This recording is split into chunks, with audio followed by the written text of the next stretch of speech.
ఢిల్లీలోని ఖర్గే నివాసంలో ఇండియా కూటమి నేతలు సమావేశమయ్యారు. భేటీలో మహిళా రిజర్వేషన్ డీలిమిటేషన్ బిల్లుపై చర్చించారు. డీలిమిటేషన్ బిల్లును వ్యతిరేకిస్తున్నామని ఏఐసీసీ చీఫ్ ఖర్గే పేర్కొన్నారు. మహిళా రిజర్వేషన్ బిల్లుకు సంపూర్ణ మద్దతిస్తున్నామని తెలిపారు. మహిళా డీలిమిటేషన్ బిల్లుకు ముడిపెట్టొద్దని కోరారు. రెండు బిల్లులు ఒకటి కాదు అని వేర్వేరు అని వ్యాఖ్యానించారు. రైట్, ఇదే అంశానికి సంబంధించి పూర్తి డీటెయిల్స్ ని మా Telangana input editor Ramana live లో అందించడానికి సిద్ధంగా ఉన్నారు. రమణ, ఖర్గే నివాసంలో ఇండియా కూటమి నేతల సమావేశం ముగిసింది. ఈ సమావేశంలో అయితే ఏకగ్రీవంగా అందరూ కూడా ఏదైతే డీలిమిటేషన్ సంబంధించిన బిల్లుకైతే తాము వ్యతిరేకమైనటువంటి ఒక నినాదంతో వారు బయటకు వచ్చారు. వారు ఇదే విషయాన్ని అంటే మహిళా బిల్లును ఆ తర్వాత ఈ రెండింటిని కలిపి ఏ విధంగా ముందుకెళ్తారు, ఇదంతా కేవలం రాజకీయంగా ఆ పార్టీ అంటే ముఖ్యంగా ఎన్డీఏ బీజేపీ మిత్రపక్షాలని కూడా లబ్ధి పొందేందుకు చేసినటువంటి ఒక రాజకీయ డ్రామాగా చూడాల్సి ఉంటుంది అనేటువంటి వ్యాఖ్యలు ఖర్గే చేయడం జరిగింది. ముందు నుంచి కూడా మహిళలకు సంబంధించి మహిళా బిల్లు పెట్టాలని కాంగ్రెస్ ఇండియా కూటమి డిమాండ్ చేస్తుందంటూ కూడా అని చెప్పడం జరిగింది.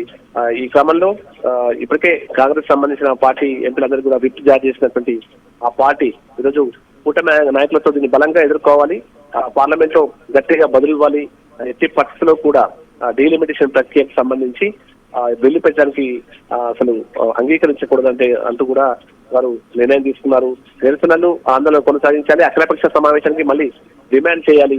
ఇవన్నీ అయిన తర్వాత ఒక ఏకాభిప్రాయం వచ్చిన తర్వాత మాత్రమే ఈ విషయంలో ముందుకెళ్ళాలి తప్ప మొండిగా ఎన్డీఏ సర్కారు ముందుకెళ్ళడానికి లేదంటూ కూడా వారు స్పష్టం చేశారు. ఖర్గే మాట్లాడుతూ ఇవన్నీ కూడా ప్రధానంగా అంటే ప్రస్తుతం ఉన్నటువంటి ఎన్డీఏ అధికార పక్షం కేవలం రాజకీయంగా తాము లబ్ధి పొందడం కోసం ఈ డీలిమిటేషన్ ప్రక్రియను ముందుకు తీసుకొచ్చారు. ఇటు మహిళా బిల్లుతో లింక్ పెట్టి అసలు మహిళా బిల్లుకు డీలిమిటేషన్ బిల్లుకు అసలు సంబంధం ఏంటంటూ కూడా ప్రశ్నిస్తారు. ఇప్పుడు ఉన్నటువంటి సంఖ్యతో మహిళా రిజర్వేషన్ బిల్లు చేసే తప్పేంటి అంటూ కూడా వారు ప్రశ్నిస్తున్నారు. కేవలం రాజకీయంగా లబ్ధి పొందడం కోసం మాత్రమే ఈ అంశాన్ని ఎన్డీఏ ప్రభుత్వం తెరపైకి తీసుకొచ్చింది కూడా వారు కామెంట్ చేశారు. ఎట్టి పరిస్థితుల్లో డీలిమిటేషన్ కు మేము ఒప్పుకునేది లేదంటూ కూడా స్పష్టం చేశారు.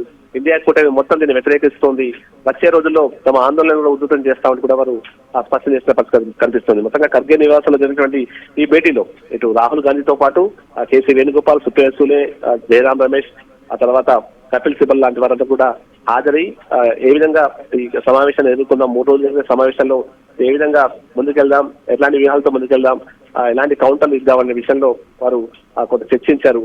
ప్రధానంగా ఏదైతే 2011 జనాభా లెక్కల ప్రకారం ఈ అంశాన్ని ముందుకు తీసుకెళ్లే అవకాశం ఉంది కాబట్టి దానికి సంబంధించి చేయడం ద్వారా ఎలాంటి పరిణామాలు జరగబోతున్నాయి, ఇలాంటి అంశాలను కూడా ముఖ్యంగా సౌత్ రాష్ట్రాల నుంచి వస్తున్నటువంటి భిన్నాభిప్రాయాల నేపథ్యంలో ఏకాభిప్రాయం లేకుండా అందరి ఏకాభిప్రాయం లేకుండా ఏ విధంగా ముందుకెళ్తారు, సౌత్ రాష్ట్రాలకు సంబంధించి ఏవైతే వారికి అభ్యంతరాలు ఉన్నాయో అభ్యంతరాలను స్పష్టం చేయాల్సిన అవసరం ఉంది. వారికి సంబంధించి స్పష్టత ఇచ్చిన తర్వాతే అసలు ఎన్ని ఇప్పుడు డీలిమిటేషన్ ద్వారా ఏ రాష్ట్రాలకు ఎన్ని సీట్లు పెరగబోతున్నాయి, ఆ సంఖ్య ఎంత పెరగబోతుంది అన్న విషయంలో స్పష్టత ఇవ్వాల్సిన అవసరం ఉంది. అలాంటి స్పష్టత ఇవ్వకుండానే ఈ బిల్లు విషయంలో ఏ విధంగా ముందుకెళ్తారని కూడా ప్రశ్నించారు. వచ్చే రోజుల్లో ఇండియా కూటమి ఈ అంశంపై బలంగా ముందుకెళ్లాలి, ఆందోళన కొనసాగించాలి, నిరసనలు చేపట్టాలంటూ కూడా నిర్ణయం తీసుకున్నట్టుగైతే సమాచారం ఉంది. దానికి సంబంధించి ఇంతమంది ఖర్గే మాట్లాడుతూ అదే చెప్పారు. కేవలం రాజకీయంగా లబ్ధి పొందేందుకు మాత్రమే ఈ అంశాన్ని తెరపై తీసుకొచ్చారు. అసలు మహిళా రిజర్వేషన్ బిల్లుకు డీలిమిటేషన్ బిల్లుకు లింక్ పెట్టాల్సిన అవసరం ఏమొచ్చిందని కూడా ఆయన ప్రశ్నించిన పరిస్థితి ఉంది. ప్రస్తుతం అయితే సమావేశం ముగిసింది. ఇక ఆల్రెడీ కాంగ్రెస్ సంబంధించి ఇప్పటికే విప్ తమ ఎంపీలకు జారీ చేసింది.